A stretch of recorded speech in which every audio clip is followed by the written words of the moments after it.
What's up, horror fans? Anchor Pete here with the rest of the Lastercast crew. I got Danny over there to my right and Chris down there, future boy Chris and Danny, DrZaiusGoD. You can find them both on Twitter.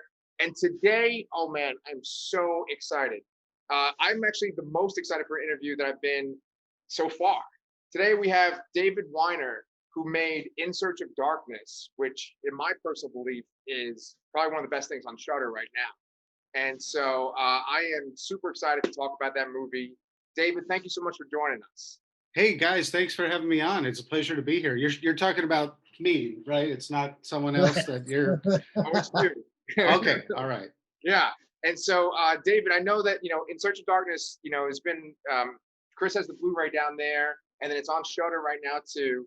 But you have a sequel to it coming out soon, right? In Search of Darkness 2. Yeah. So, like, what's going on with that? Like, what's the process behind that? So In Search of Darkness Part 2 is essentially done and almost ready to go. We finished the film. We're in post-production now in terms of, the edit is done, the interviews are done, the music is delivered.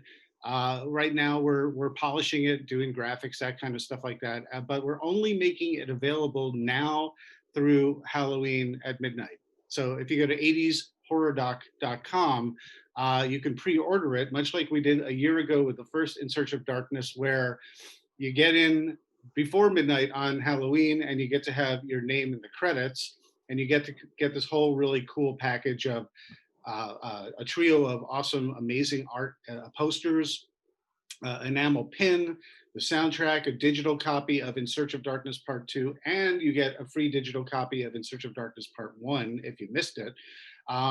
You also have the option, which is super cool, if you missed any opportunity before to get a physical copy in your hands, like Chris does. Chris, can you show up an example?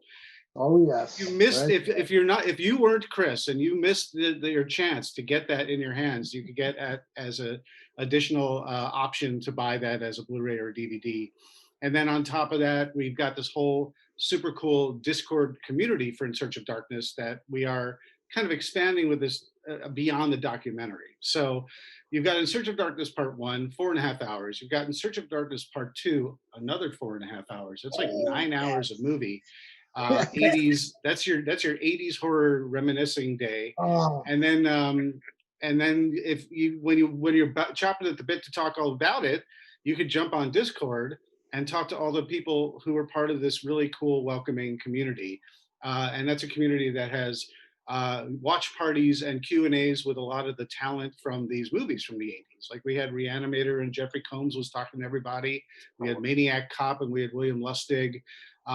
It's super cool. It expands the experience. And if you're thinking, well, I'll just wait for it to come on Shudder, because In Search of Darkness Part 1 is on Shudder now.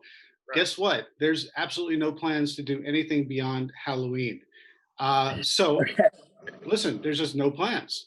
I'm sure we'll do something, but you're going to be waiting a long time and wish you were like Chris, who had a copy in his hands, because you're the only ones who are going to be able to get to see it. So that's that's kind of my pitch. 80shorrordoc.com.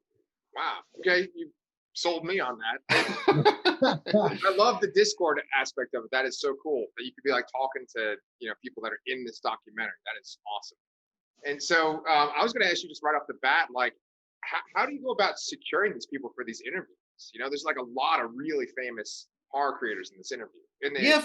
I'll sort of do a quick recap groundwork for anyone who's unfamiliar with In Search of Darkness Part 1 and now Part 2. It's basically a 4.5 hour super documentary that's structured from 1980 to 1989, where within each year we go over and dive into a bunch of movies. And then there's larger context chapters in between, the heroes, the villains, the final girl, special effects, all sorts of topics, easy for me to say. But and we have upwards of 50 people who are icons of the era, or whether they're actors, directors, composers, journalists, people who are influenced by it. by this era. It's pretty cool. And it's the likes of John Carpenter and Heather Langenkamp and Jeffrey Combs and Robert Crampton and the late great Stuart Gordon and Keith David. And it goes on. And there's so many really cool people. And so I will answer your question. So for In Search of Darkness Part 2, there are a bunch of people that we really wanted that we couldn't get the first time around based on budget limitations and time limitations. And so the likes of Tom Savini, we got him this time around. Robert Englund, we got him this time around. Linnea Quigley, Nancy Allen, Steve Johnson, a lot of really cool people. We got 15 new faces, and I did actually a total of 23 new interviews. So some returning faces, which are all brand new interviews, such as Cassandra Peterson, AKA Elvira, Bill Moseley, Chop Top Mosley, Kane Hodder, Jason himself, a variety of folks, Bill Noble Jr. of Fangoria, Heather Wixson of Daily Dead. And they're all coming back to tell a bigger story this time, because the first one focused on North American horror. Now we get to go into the deeper cuts. Now we get to talk about Italian horror. I have a whole chapter on Italian horror. So you get to hear Robert Englund talk about, Tom Savini talk about why he loves Argento, Fulci and Bava and those guys. I got to talk to Shinya Tsukamoto, the director of Tetsuo, the Iron Man, in our movie. Some of the other movies, it's like, Peter Jackson's Bad Taste and, Razorback by Russell Mulcahy, who did Highlander. We cover a lot of these movies and we talk to people who know about them. Jaretta, who was in the star of Demons. You recognize her as, Rosemary, who gets transformed. Yeah, she's the one. She's in there. And so, Clancy Brown. I mean, it's so many cool people this time around, in addition to 40 plus interviews of unused footage that, if you think about it, I sat down with everybody. I know I'm doing a lot of talking, but if you guys are listening, I'll keep talking. What you're here for. The first movie, I sat down with all these people for an hour or 2 hours. And if you think about all that, do the math, do all that footage, it ends up in a 4.5 hour movie that flies and covers a whole decade. But there's just a huge gold mine of material that I couldn't put in because it just didn't fit. We didn't have the time from an actual time physical standpoint. So many cool new stories, new chapters, brand new movies, beginning to end, from 1980 to 1989. The deeper cuts, for all the people who said, "Where's my movie? I liked your movie," or "I loved your movie, but I know you couldn't do it all. And boy, I wish you had done Maniac Cop. Boy, why didn't you do Shocker? Why didn't you do Bad Taste? I'm a big fan of The Keep. I'm sure you would never do that, And so that's all in here this time around. And it's good stuff. It's really I'm funny. excited. It's really funny that you brought up Italian horror right away, because I just finished rewatching it for the third time straight through today. And every time, I think it's 1980, the camera lingers on Inferno, which is my favorite Argento movie. And I'm trying to will the camera over to the right-hand side. And I'm like, oh, he's not going to cover Inferno again. And I'm like, all right, maybe now we'll get it in the second one. If I could say real quick, though, that was kind of like my little conceit where I knew I couldn't cover it all. So I figured I wanted to at least give visual reference and recognition to the fact that there were so many movies out there. And so even if we can't cover it, even if we can't give it a little bit of lip service or a reference, I want you to know that we know that they were out there. And this time with part 2, we get to continue the story in the same format. And now we get to go to a lot of those. And I guarantee you will be disappointed again because I didn't get that one movie that you wished I got this time around. But who knows, maybe In Search of All right, we got Argento. We're good. Yeah. I was going to ask you about, obviously you said this is going to be another 4.5 hours. I can't think of another genre out there where fans would line up to watch 9 hours back to back of documentary about movies they've most likely already seen. And you're making these movies on the strength and on with the help of horror fans using Kickstarter and Indiegogo. What is that? What is it to you as the filmmaker about the horror genre that makes the fans just relish these types of movies and these types of documentaries? The horror genre is very different compared to a lot of other genres. The fans are a very particular breed. They're much more protective of their own. You know, it's kind of like we all know that our little movie children are imperfect, but they're our children. You know, so if it's even if it's a homely child, we love it through and through. And so we love all these movies for very particular reasons, and sometimes it's not even about the movie itself, it's about the circumstances surrounding the movie when we first saw it. You know, whether we were you know, sneaking into the basement of a friend's house when we were latchkey kids and the parents were working and they had that bootleg tape of Faces of Death or Humanoids from the Deep, or it was on cable or something like that, doing this sort of this illicit watch when you were a little bit too young for it and a little wiser afterwards about what you wanted to see more of and what you wanted to stay away from. Or you just had a bad experience at home and it provided an absolute escape from the reality that you just didn't want to deal with at home. And it helped you sort of through those sort of specific frustrations by seeing characters that were victorious against the bad guy or just dealing with similar situations. All these movies collectively on top of the movie itself, and whether you loved it or not, or saw it at a certain time in your life, it really means a lot to us. And I think that's why we get that much more nostalgic and that's that much more protective about these movies, and we'll defend them to the, you know, tooth and nail because it's important to us.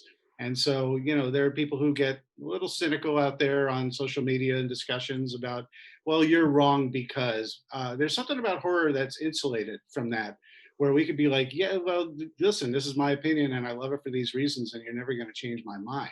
So maybe if I can't convince you that, you know, maybe you could feel the way I felt about it, at least you could recognize that there's something about it that's unique and imaginative and clever and fun, you know, to recommend. Because curation is absolutely key for all of us. You know, I mean, when I was growing up, I didn't get a lot of that Italian stuff. I didn't have cable. My mom and pop store didn't have a lot of that stuff, and then Blockbuster surely didn't have anything other than, like, you know, Suspiria maybe, but you know, boy, you couldn't find the New York Ripper there or anything like that. You know, you definitely weren't going to find you know, Delirium, all sorts of wild movies. And you'd have to go to different mom and pop stores to find the stuff only if a friend of yours told you that it existed and you had to go out of your way to see it. So I discovered a lot of that stuff later. Yeah, this stuff is real important to all of us, and that's kind of how I think we all feel collectively. Yeah. So like as a curator yourself, you know, like kind of putting all these movies on a big display, this 4-hour plus display, like when did you come up with the idea of coming up doing this documentary? Like when were you like, I have to make this? I was like, I have to make this when the movie, which was already in pre-production, was brought to my attention. It's actually, it wasn't my original idea. It was executive producer Robin Block, who's based in the UK. He was putting together In Search of the Last Action Heroes, and he wanted to continue another deep dive into another genre in the 80s. And so he came up with, let's do horror, and let's focus on the 80s. And let's go year by year, movie by movie, and let's just dive into each and every one, and it'll be great.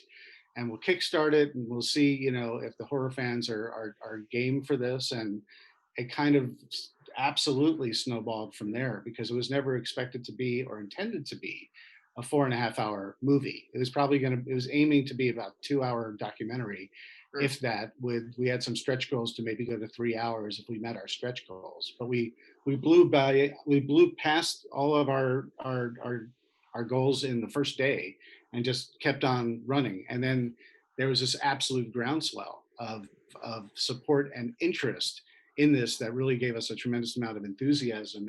And I'll lastly say that I absolutely credit Crystal Lake Memories and Never Sleep Again, you know, the Elm Street and the Friday the 13th documentaries about those franchises. Yeah, you're looking for it on your wall. I know you guys have it. You should. But those guys, those were the litmus test for me that told me at first, I'm like, am I crazy? Is no one going to want to sit for over 4 hours? I mean, I delivered a 5-hour cut, and I had to cut it back because of just the how much we could fit on a disc. Yeah. But I just said to myself, am I nuts? Are people going to want to sit through this? Or at least in doses. But those movies told me that the fans are hungry for this. And lastly, I'll say is that I think the biggest challenge for making, especially the first film, not so much the second film, was trying to gauge the audience, because I'm a huge horror fan myself. But I wanted to be able to, and I did this with Famous Monsters of Filmland when I was there. You have to have a certain assumption that a healthy portion of the audience has no idea what you're talking about and has seen this for the first time. So you could either do a hardcore deep dive for the people, the very small percentage of everyone who knows everything, and give them the things that they don't know yet. Or you kind of try and find a balance where, if you're a hardcore fan and you say, like, I know all these movies, I've seen them all, I know most of these stories, I know all the stories. Hopefully you enjoy the trip down memory lane and you want to revisit it with some recontextualization and maybe watch it again. Or maybe it reinforces what you already know and declares, yes, you're smart and you're a hardcore fan and you know this stuff, and here's some cool stuff to share with people. But the majority of the people, 50% at least, is that majority? I don't know, do the math, 50-50. In my mind, it was like kind of a 60-40 split in terms of people who would be new to a good amount of these titles. Everybody knows The Shining, everybody knows, The Fly and, Creepshow, arguably. But as we get farther and farther away from these, you'd be surprised. Some people, they might never even seen The Shining. They're like, I know, everyone says I need to see Pulp Fiction, Star Wars, and The Shining. I just haven't gotten to it yet. Right. Oh, 80s horror. Everyone says that's great. Oh, they just did a whole deep dive into The Shining. Maybe I'll put that at the top of my queue. And that was kind of the goal. Yeah. I was going to say, like, in terms of that first group you mentioned, the fans that just want to go on like the trip down memory lane. I was actually talking to my daughter, who's about to be 10 years old, and we've spent quarantine watching nothing but horror. She does videos on our channel with me about horror movies, and she's starting to do deep dives. And she watched In Search of Darkness with me at 9.5, and she loves watching it because every time, the first time we watched it, she had only seen a few of the movies, but now she sat with me today as I was rewatching it, and she had seen a few more of the movies. So I feel like this is going to be one of these movies, the two In Search of Darkness documentaries, are going to be like almost teaching tools for horror fans for their children, and and so on. And it's just really, I guess, I don't even have a question. I just want to say thank you for that, because it's just like, well, it's like I appreciate that insight, because it's kind of, whether you like it or not, it's like the ultimate sampler platter for 80s horror. And what was important to me was two things to sort of differentiate that is just, if you're interested in the movie, you can go investigate more. If you're interested in a concept, there are documentaries that'll talk about 80s, pop culture, politics, and fads, and sociopolitical, the reflection of what horror was responding to in that era. That's not what this is about. It's important to mention that was there, and to talk about that a little bit, to create a framework and a context of not only that, but like the home video revolution and why that changed and why that impacted the amount of material that we got, and the practical effects explosion, and why that really made everything change and different. But fundamentally, this is a movie, for me, what made it unique and different was having people who were there and the icons of the era, not only talking about their own movies, but talking about what they love, what they were influenced by, and their favorite movies. And you don't really get that much. They do a little recontextualization of their own movies, a little reminiscing about some moments on their own movies. But, I can't tell you how many people I just saw the other day. Someone said, I never thought I'd watch Killer Clowns. Then I watched In Search of Darkness, and Joe Dante said he loved that movie. And now I'm going to check it out. And that's the only validation I need, That's awesome. You get some terrific quotes out of some of these people in Search of Darkness. Like Joe Dante says, what can I tell you about Howling 2? I can tell you Christopher Lee apologized to me for I laugh out loud every time. And someone else that stands out to me is Caroline Williams, someone who I've always loved.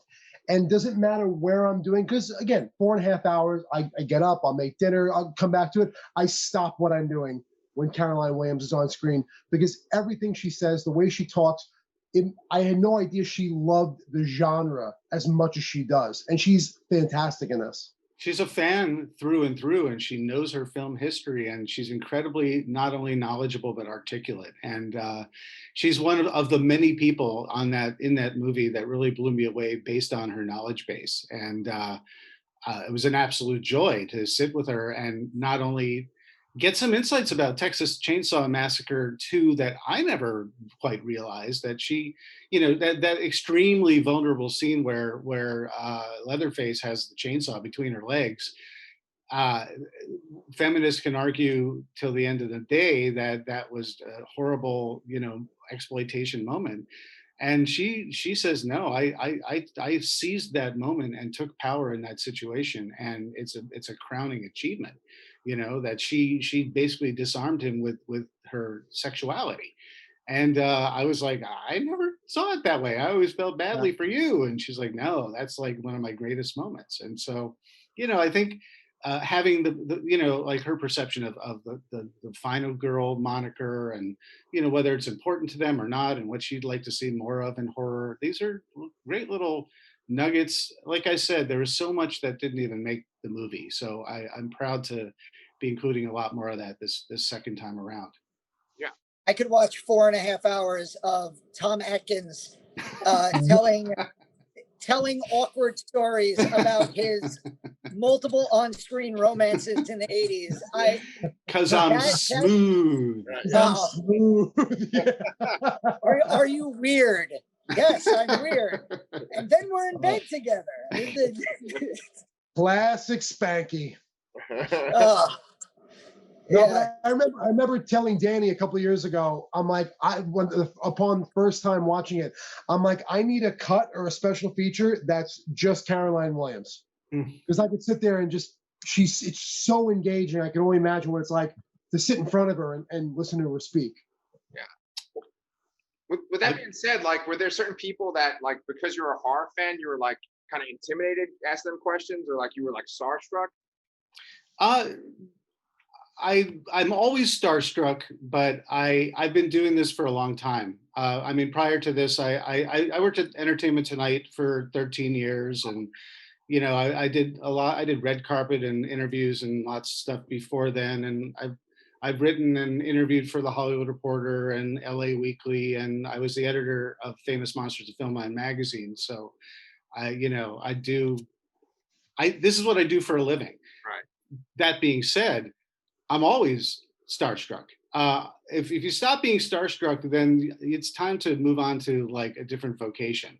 But I'm able to sort of, deliver my out of body experience. I mean, I might get a little butterflies depending on who I'm going to talk to, but there's the guy who wants to get a great story in a really good conversation. And for me, I just want to connect.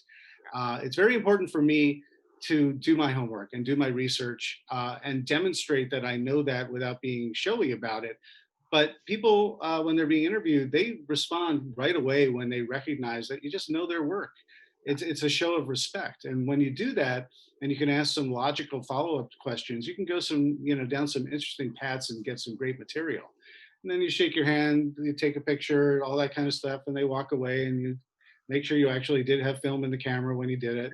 And then I'm just like, yes, got that one, yes, and I get the real absolute, I mean, it's a high whenever I reach out to anybody, because I go after a lot. You asked, how do I get this talent? I can explain how, but I mean, going after a lot of these talent, these people who sometimes the best way to get to them is if you can find a direct way to them, or their friend of the roommate's brother, sister's garage mechanic. That's always the way to get them. Right. But if you have to go through the flack of the managers and the PR and the agents, it's definitely a lot tougher. So there are different ways of going about it. But I've been doing this for quite some time, it's not only myself. We have a really great team, a core team of people who are, entertainment journalists who know exactly how to do this. And, sometimes it's just like, oh, this. It is like, oh, this person, then you get them, But it's like, it's I can't give you the recipe because it's different for everybody, and it's about the timing, and it's about sort of selling your street cred and offering them a chicken dinner at the same time. 'Cause, you got to entice them and just appeal to their what they would be interested in talking about, as opposed to rehashing what they talk about over and over. And I think we offer a format that's much more open and engaging, and it's not like they're in and out. They come to us very specifically. It's not like they're promoting other things or other engagements. And because of that, and because of word of mouth, people have said nice things. So they've said, well, you should talk to this person. Right. Then, and give a little word of mouth. And we've got like 65 people now collectively in this thing. I'm always afraid when I sit down for an interview or when I get on the phone with somebody that I'm going to sound like Chris Farley on Saturday Night Live. Right. That was you remember awesome. when you made In Search of Darkness? Yeah, that was really cool. Like, with that said, I'm going to interrupt real quick and just say, of all the people, the one who, because I had a very limited time and I wanted to get it all right, John Carpenter, I was like that with him.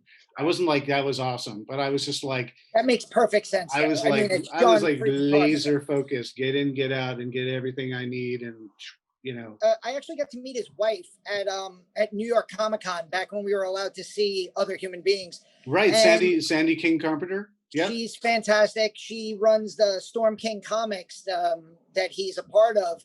And I've gotten to interview her and talk to a bunch of the artists there. And I remember one of the artists, one of the writers for Storm King was saying that like they were starstruck when they met Carpenter. And she like chimed in from over, like she was like, just talk to him about basketball. He doesn't want to talk about any of his movies anymore. And I just thought that was so funny. Like he's probably so sick of hearing the same questions about The Thing and Halloween. So, get to him through another way, Well, first of all, Sandy King Carpenter has the greatest Godzilla collection I've ever seen. We went to John Carpenter's bungalow office in Hollywood, and just her office, she's got a whole shelf with all sorts of Godzilla memorabilia, and it's very impressive and very cool stuff. So but she's absolutely sweet and very, very she provides that the little trick, all of these guys, if you think about it, it's like that's what they get day in, day out. They get the same stuff over and over and over. So you got to get a certain angle where they get that spark back in their eyes when they think about something that was important to them, or something that's tangential that you hope will eventually get to some of the meat and potatoes of what you want to cover, thematically. So a little time gives you that, which is nice. You'd have to imagine it's somewhat bittersweet for Carpenter as well. And I think he stated as much that all these failures at the time, that's what he thinks about. He doesn't, in retrospect, it's very hard for him to, he's like, I try, but I just have a lot of bad memories. Yeah, he's hard on himself. I mean, he knows, he's John Carpenter. He knows that he's considered the horror master. I'm sure he's proud of a lot of his work, but he definitely does zero in on a lot of the misses and the things that didn't quite connect, and I think it just keeps him grounded by being self-effacing, Yeah.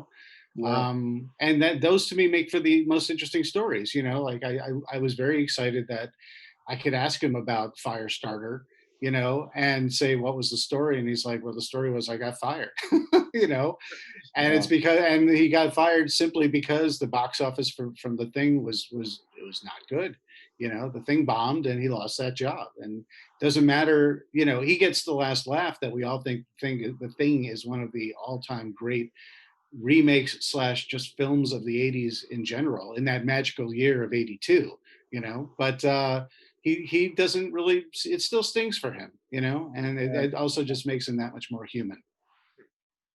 Yeah, well, I appreciate what you're saying too, because in a way it's almost like you're kind of giving us some advice too on interviewing. we've only done a handful of these interviews, but I mean, you have some really excellent points that, like, try to connect in a certain way and not say kind of the typical generic stuff. And like, for me, like, as I was watching your documentary, I've put a couple of these videos together, and I'm always thinking, like, what video clips do I use? And like, when should I put the video clips in? And so as I'm watching your documentary, I'm thinking, like, as a director, like, how are you determining, like, how much conversation you should use and what specific scenes you should show from the movie? Like, what is your system for covering a specific movie? It's a good question. I'm after a certain consistency, which kind of paints you in the corner when you're doing a 4.5 hour movie. If you want to keep things moving, you can't just kind of stop at a certain point or slow it down, or some are fast and have a lot and some don't, because subconsciously you start feeling that, and you feel like the tone is uneven, and sometimes you can't identify why, but it's literally a subconscious thing of lots of clips and lots of clips and then just people talking heads, and that's it. Yeah. There's a bit of compensation, because if I talk with Robert Englund and I say, what's your favorite color, and he gives me a 10-minute answer, and the beginning is good, there's a nugget 3 minutes in, and then the last thing he says at that 10-minute mark is just like, that's pitch perfect. I can't have him talking for 10 minutes, can I? Right. So I've got to make it seem coherent. I've got to get to the point, and I need to cover that as well. So you kind of cover a lot of those cuts with clips that are ultimately illustrating the points that he's making and talking about it. And so the idea is that all the clips throughout the entire movie, if you think of it this way, it may make more sense from the production point of view, in that everything is contextual. So whatever they're talking about, we're illustrating it with either an exact moment that they're describing, or something from the project, or something from the concept that they're talking about. And it allows you to better envision, because you're literally seeing either exactly what they're talking about or something similar, but it's still within the 80s. It's still within 80s horror. It all just makes sense that way. But the process that I work with Samuel Way, who's my editor, who does a great job making these movies fly by. I take all this stuff and I'm the writer and director, because I literally write this thing beginning to end in terms of what movies we're going to cover, what we're going to I outline exactly where we're going to go in terms of each year, what we're going to cover, each chapter, what we're going to cover, where in the chapter we're going, writing all the questions to point the conversation to fulfill these ideal bullet points that I'm trying to cover, and then going through all of these interviews from upwards of 50 people and cherry picking when they talked about these moments or supporting concepts or tangents that all move the story forward, and I just lay them out, and then he puts it together, he strings it along. I make sure it's coherent. I sometimes add, subtract bites, make sure that they're in the right order, so it is telling a collective coherent tale. And then we start painting it, which is laying in clips. And if Sam knows the material well, I just give it to him and he does it. If I have very specific ideas, you got to make sure when they say this, you show this. You got to make sure we show this movie when that's referenced, or when they even don't reference the movie, but they talk about an idea. This is what I want to use, showing that idea. Yeah. And then we go through it and I say, this works, this works. We need a different moment. We need a different scene from that movie. We need something that's not too harsh. We need something that's a little more harsh. We need something that's not a kill. We need something that has to be a kill. We need something that establishes some atmosphere. And even if it's like a quick cut, sometimes these things move so fast, even if it's a film we all know, if it's moving so fast, you don't even recognize it. Yeah. So you got to quick cheat and say, here's an establishing shot, so we all know what the hell that movie is when it comes real fast and goes. Right. That's probably more than you wanted to know, but that's honestly, I'm like eating this up, because I have a follow-up question too. So my question is, using your bullet points that you were using as a guide, was there ever a movie that you were talking about with people where you felt like they didn't give you the kind of responses that you wanted for that specific movie? Absolutely. Then I stop them and I say, repeat after me, be my conduit. No, I'm Right, kidding. right. But you know, the thing is, you talk to enough people, you sort of, you can learn. Okay, so I talked to person A, and we're talking about scanners, and I want to talk about Cronenberg. I want to talk about Canadian filmmaking. I want to talk about that amazing moment. I want to talk about how it fits in the 80s horror. I have my agenda just for scanners alone. And I talk to the first person and we talk about it. Have you ever seen Scanners? Tell me about Scanners. What do you love about this? Do you love about this? Please name check. All right, can we do that one again? But just say, in Cronenberg Scanners, I loved when the head blew up. Rather than, oh, that was awesome. The head blew up. It was cool. Right. But sometimes that's all I've got. Yeah. So I have someone else where I made sure they name checked Scanners. And next thing we know, we're telling a story about Cronenberg's Scanners that came out in the early 80s where the head blew up. And this is how they did it. And this was the inspiration for that stuff. And you can craft the story together over the succession. But you just think about it. I've just got to keep very, very copious notes as to what we're getting and what we're not. And by the end, when I put my rough cut together, I still leave myself an out where I'll get the likes of Heather Wixson or Phil Neville Jr., where they're like the bottom of the ninth, it's a tie score, and they're going to swing for the fences for me because I know that they know their stuff. They've got the chops, and I could say, now I need you to talk specifically about this, and they'll deliver that. And I can put in the little setup, the coda, the finish, the punch up, and doesn't always work, but you've seen the result, but that's the process and how I approach just a gargantuan movie, covering an entire decade where it's just literally scratching the surface. I definitely see the sincerity. Heather Wixson talking about Peter Straub's Ghost Story, or Phil Nobile Jr. talking about Gina Davis and The Fly. There's definitely sincerity there, and those are the best moments. Even again, bringing up Caroline Williams again. I know I sound like a creep. When you can tell someone brought up Maniac, and she's like, "Ooh, I love Maniac. I love those little moments like that in this." And then actually, I want to talk a little bit about YouTube, because I initially found out about In Search of Darkness through Oliver Harper's YouTube channel, because I was a big fan of his, and these guys know Oliver Harper. I was a big fan of his retrospectives and his reviews, and obviously James A. Janice being in Search of Darkness, and just recently I've been seeing exclusive clips for part 2 on Leighton Eversol's YouTube channel, who is someone I've become recently familiar with and does fantastic hour-long retrospectives, Psycho 2, Jaws 3. So is that, we were talking earlier about, getting a younger crowd and making those connections. And is it important to have people like James A. Janice in the documentary who are, we look at him as the kind of the new kid on the block when it comes to horror.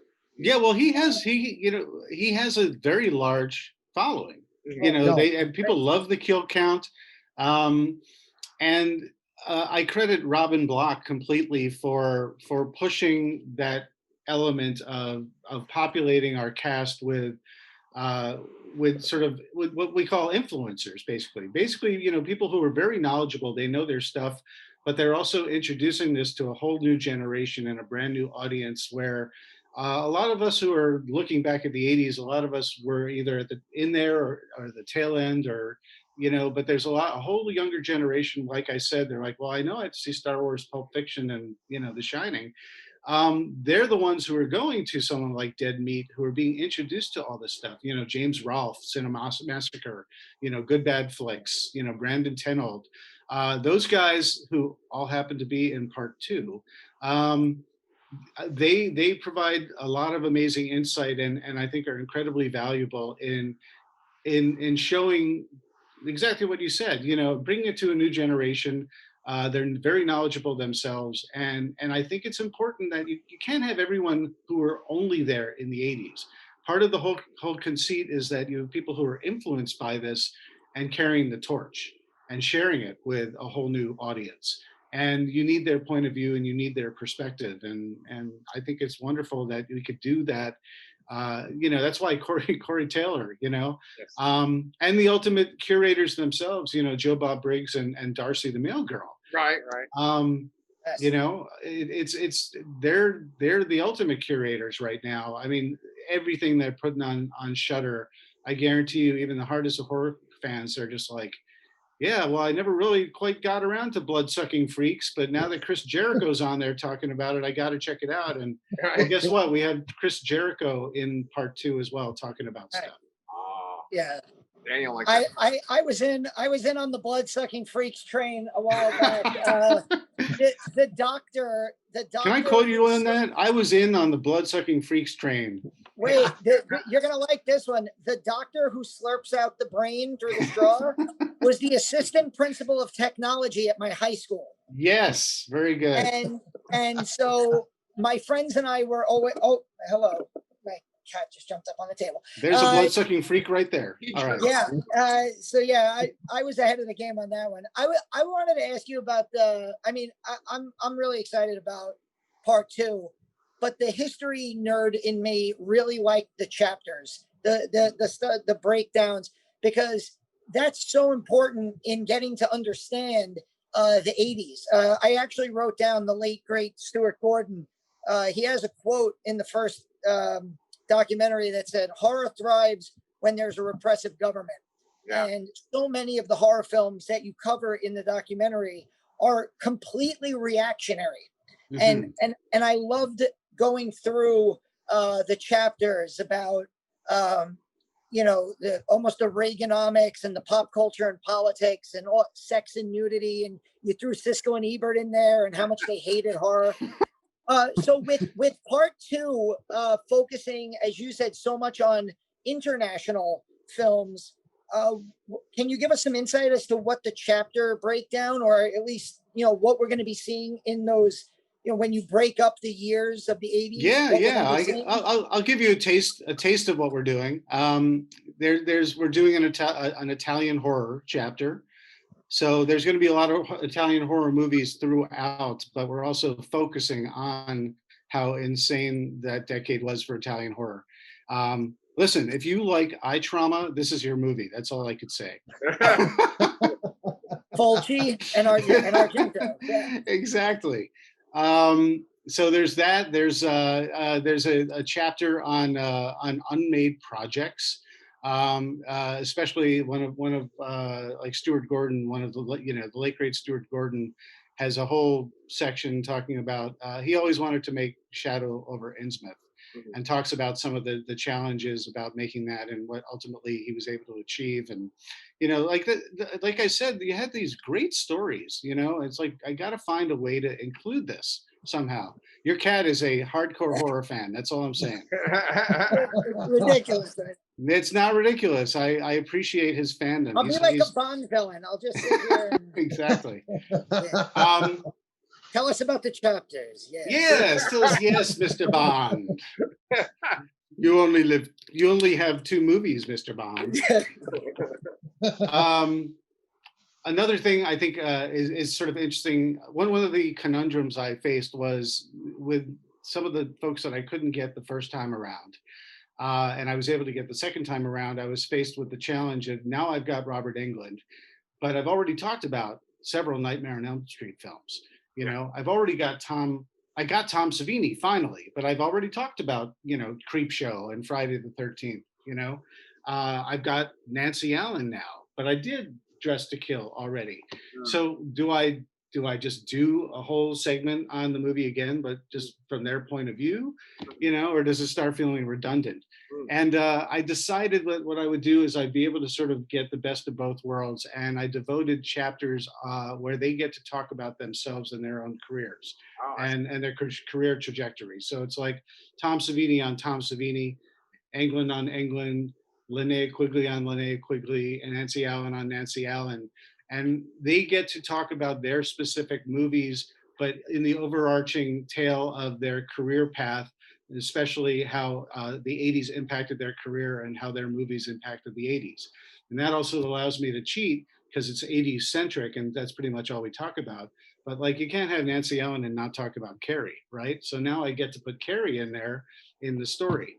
While she also talks about Dressed to Kill, and she talks about, just acting and just so many cool things, working with the world's greatest filmmakers, Tom Savini giving immediate credit where credit is due to Dick Smith as one of his all-time mentors. In this movie, he delivers the recipe for the perfect blood on a white shirt, so it looks real. And I have it in there. And he got it from Dick Smith. And he got that when he was driving on the way up to do Friday the 13th. And he's just like, when I do George Romero movies, the blood looked like melted crayons, and I wanted real looking blood. And I worked in Vietnam. I was in Vietnam. I know how this stuff should look. Here's my goal. I took a detour up to Dick Smith's house on the way. Dick Smith, of course, is, the legendary makeup effects artist who did The Exorcist, and he did Ghost Story, and he did Altered States. He did The Godfather. I mean, it's just, he's the guy in the chain of people like the, Jack Pierce back in the Universal days, and speaking of the Universal days, and I'll just throw in one last, chapter, is like the origins and the foundations of these movies. I have people talking about that very specifically, because all these movies that were made in the 80s were made by kids who grew up in the 50s watching movies from the 30s and the 50s and the Atomic Age movies, and they either went to remake them, whether it was The Fly, the Blob, The Thing. Those are all remakes of 50s movies. Right. Or they found those inspirations and they put them in their own work in different ways, shapes, and forms. Yeah, it reminded me of Tom Holland in Search of Darkness. When he talks about Fright Night, he said, he's like, everybody's making these new original, slasher movies and sequels. And he's like, what happened to vampires? What happened to Dracula? And that's why he made Fright Night. And, right.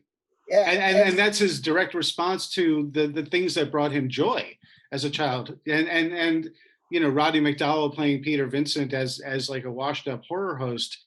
That's what those who grew up, the monster kids on Famous Monsters, that all is from, the great horror hosts that came out in the late 50s and the 60s. And there's a whole story there where no one had seen these movies that came out in the 30s unless they were on TV every now and then, but rarely. But Universal in the late 50s had this package where all the, classic Frankenstein, Bride of Frankenstein, Wolfman, Dracula, all that stuff, they gave them to all these local network channels. And they said, here's a package of movies that you can license and you could show. Why don't you create a horror host that could present them to this whole new generation of kids? Next thing you know, there's a whole brand new market for monster kids and a magazine and, off and running. And we are still feeling the benefits to this day from that. Yeah, absolutely. Yeah. That was one of my favorite aspects of In Search of Darkness, the first one, when you went into Fangoria and Fangoria's influence on the horror film genre too. I just love the documentaries basically where you see the root of something and then how it evolves, and you do a great job with that. Thanks. Well, yeah, it's just like a lot of this stuff, it's a ripple effect. It didn't happen on its own, and it couldn't have happened on its own. And it's sort of this collective convergence of influences of fans who became filmmakers, who would meet with producers who were opportunists, who would meet with a new technology that made all this material cheaper and available to all much more easily and much more conveniently when you were too young to see it all.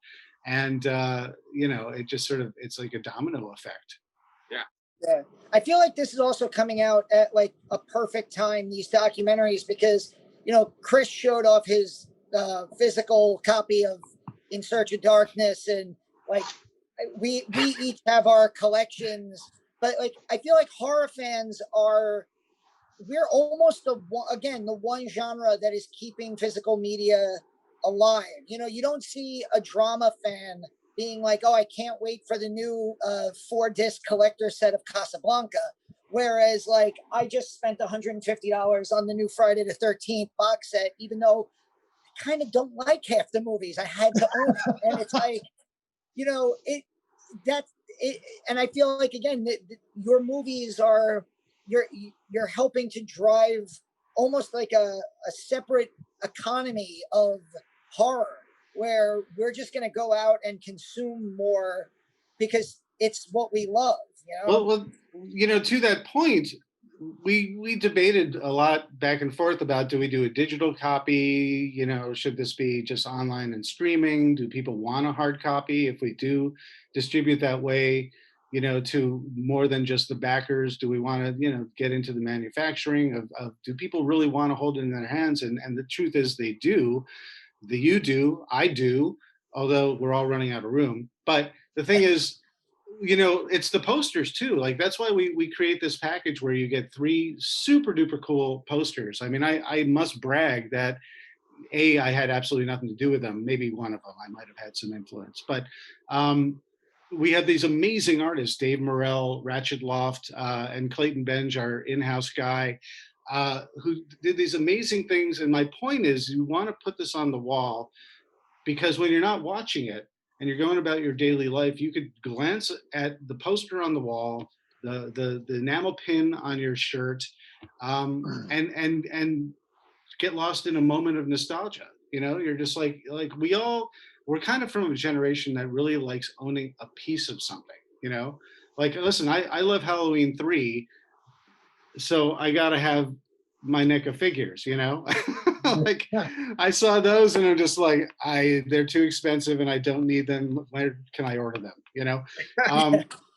And it's very much like that. And I think we're definitely of a generation that likes to have a piece of the memorabilia, because it brings us joy. The T-shirts, the posters, having the movie on our shelf, having your credit in the movie, building a community that goes hand in hand with just a documentary that you could sit and watch over and over. This is sort of, it's a larger story here, and it's a larger community of people that we are. I mean, we say it in the first In Search of Darkness. I mean, a lot of the horror fans are kind of the misfits.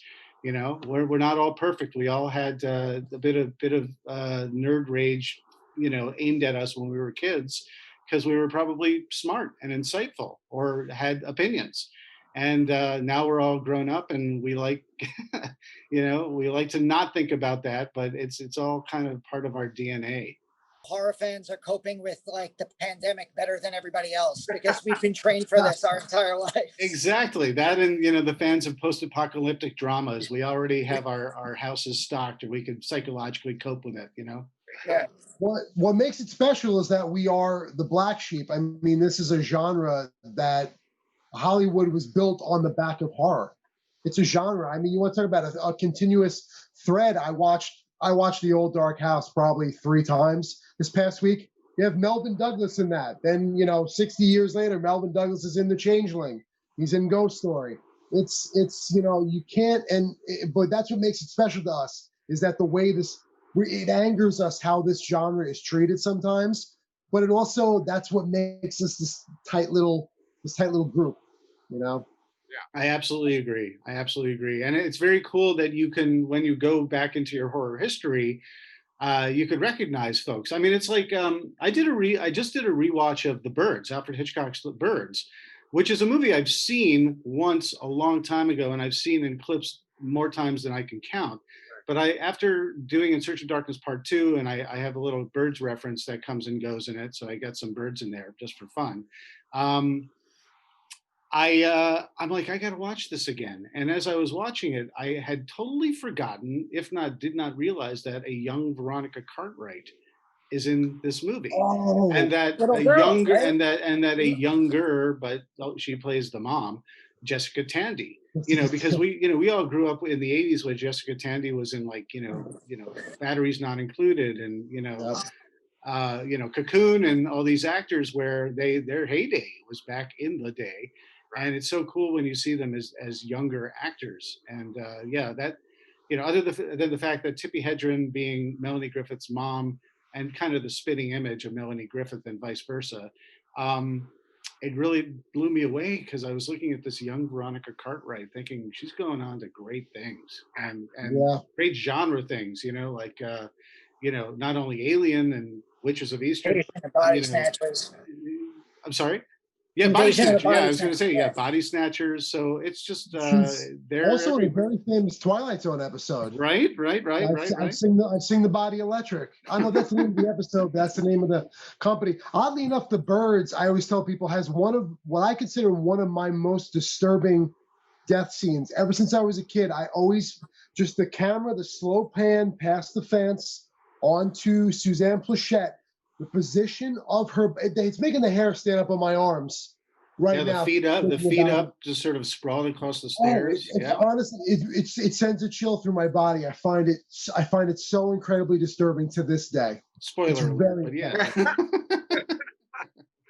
Can't believe you spoiled that 60-year-old movie. Damn it. Yeah, exactly. I Sorry, can't believe everybody. I can't Sorry. believe you said that birds attack them. Yeah. Can you talk for just a little bit about In Search of Tomorrow while we have you? Yeah, sure. 'Cause What do I you want to know? I just knocked all my NECA guys down. Just like where is that at? You said that like In Search of Darkness 2 is pretty much done and you're just like touching it up. So where are you at with In Search of Tomorrow? So In Search of Tomorrow, which is very much going to be like In Search of Darkness 1 and 2 in terms of the structure, we're going to go 80 to 89 with movies within and larger chapters in between. It is in production / pre-production. I've actually gotten a number of interviews in the can already. And while I was doing In Search of Darkness 2 interviews, I was concurrently getting interviews for In Search of Tomorrow as well. And then I'm going to go out and get a whole large slew of interviews, likely in December or January, and beyond a little bit, and really take time to build this movie and deliver it in the fall. But boy, if it's not just like In Search of Darkness, it's not just the big ones. It's not all the greatest hits. It's a lot of the Roger Corman, it's Battle Beyond the Stars, or it's, Tobe Hooper's Invaders from Mars, or it's like, Jaretta, if you have her sitting down, she's talking about some of those insane, Texas Gladiators 2000, that kind of stuff like that, that I've got that stuff. I sat down with Sean Young. And so in addition to talking about Blade Runner, I also talked to her about Dune. And I also talked to her about Baby, Secret of the Lost Legend. Because how could you not? The Disney Dino movie. So right? I think I saw your name, the title, and then Blade Runner, and I was like contributing. Like that's the thing I want to tell everyone. If you've seen this, whether you originally crowdfunded it or you saw it on Shudder, I can't imagine not wanting to participate in any of your future projects. And I say that sincerely because, I mean, what you give all of us, I don't even know, more than we deserve. It's like when they showed up, you're so deserving. You deserve this. Like, I mean, a 4.5-hour documentary. Danny, we've all rewatched it a bunch, but I said to the guys, I'm like, I don't even know how many times I put this on by this point.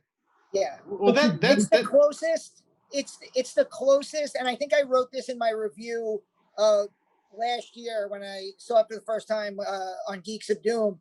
I think I wrote this. This was the closest I felt in 25 years to being in the video store, and those are some of my favorite memories of childhood. The reason I'm a horror fan is because my dad would let me go and peruse the horror aisles. And so just watching your In Search of Darkness and the background with all the posters, it was just like, I remember that one. I remember that one.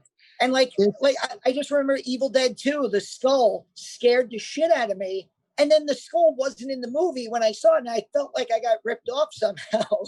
Because Danny, you hit the nail on the head. This is those multiple hour conversations with your buddies in the video store. That's exactly what it is. Yeah.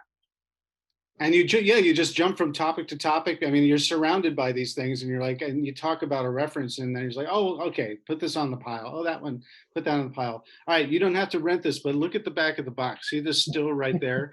This wasn't in the movie, and this is because of why. And it's like all that deep dive stuff that all of us movie nerds, really love to talk about. I mean, that's the ultimate compliment, and I appreciate that. I take that to heart. I think these, if flaws and all, these movies show a core team of fans who really love this material, and whether it has what you want or whether it doesn't, and we missed that one movie or that tells 10 movies that you wish you had. I listen to that stuff, and I wish that I had it too. I've had to kill a lot of babies the first time around that made it to the second time around.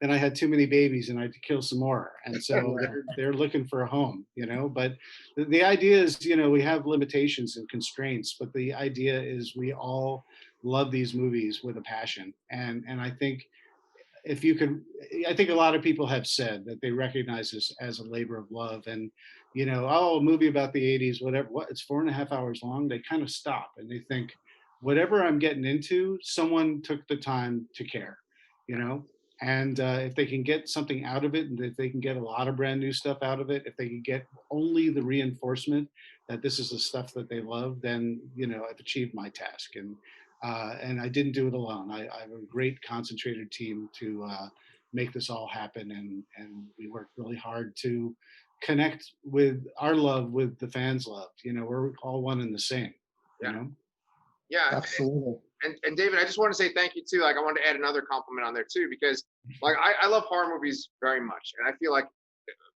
there's the average bear, and I know a lot more than the average bear. But then Chris and Danny, their knowledge of horror movies dwarfs mine. And watching your documentary, like I don't want to admit how many of the movies in your documentary I actually haven't seen. Like I know about the people in them, but there's quite a few where I'm kind of embarrassed to admit to you guys I haven't seen this one, I haven't seen this one. And don't be. I'm going to interject real quick, and I'll let you finish. But don't be embarrassed. I mean, I real quick, we have this sort of one-upmanship. I mean, I get it. It's if we're all fans, you want to like stand your ground that you qualify.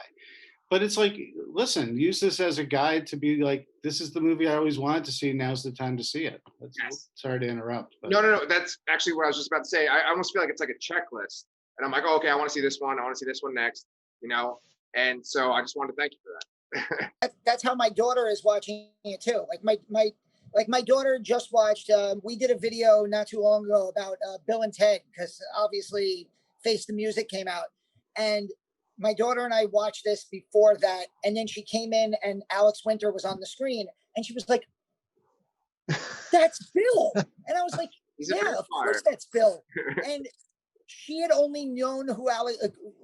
I let her watch Lost Boys with me, so she knew he was a vampire in Lost Boys. Now all of a sudden, it was like this eye-opening revelation for her that she was listening to Bill from Bill and Ted talk, and it's like, and she's like creating her own list of like movies she needs to see. And it turns out Bill is incredibly articulate and intelligent and well-spoken, and a encyclopedia of knowledge, and also one of the greatest guys in the world. He's just really down to earth. He's also a fellow documentarian. Also, exactly. His stuff is great. He does the deep dive stuff. You should definitely check it out. But more importantly, we need a freaked Blu-ray so bad. He knows it. He knows it. He knows it. Yeah. Well, David, we just really appreciate having you on the show. And, if there's ever a chance for us to have you come back, like maybe when In Search of Darkness premieres, we would love to talk to you again. I mean, I feel like we barely scratched the surface talking to you tonight. If you need any talking heads for part 3, oh yeah, you can ask us. We're down. Only if you bring the cat. What's the cat's name? Oh, that was Kobashi. I have 3 cats. Kobashi was the one climbing up behind me. So, well, if you have a cat named Kobayashi Maru, I prefer that one. Right, there you go. I did. See, you guys are geeks. You know exactly what I'm talking about. You're like In Search of Tomorrow. Right. I'm down for that one. Yeah. Well, I appreciate you having me on. I had a great time, and I'd love to come back whenever you'd have me. Thank you, guys. Thank you so much, David. It was really good to talk. This was great.